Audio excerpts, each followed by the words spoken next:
Today I'm going to walk you through taking your steaks out of the sous vide and finishing them so that they're ready to serve. So the big benefit of using the sous vide with meats is that you're bringing it almost to temperature so that all you have to do when you're ready to serve is just bring it right up to temperature, get some grill marks, all that good stuff.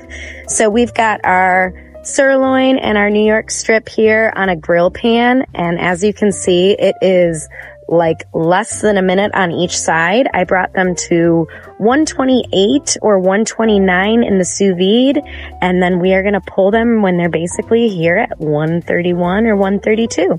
They're going to carry over cook when they come off of this grill pan, and that's why we want to pull them a little early. So they'll continue to cook, finish up, and get perfectly medium rare. We've got some awesome grill marks on there, honestly, in such a short amount of time. That's why you want to make sure your grill or your grill pan is just piping hot so that you actually get those grill marks. But as you can see, we are at like the perfect temperature, the perfect tenderness, and this is ready to serve. And anybody that doesn't like that, they can cook their own steak. Enjoy.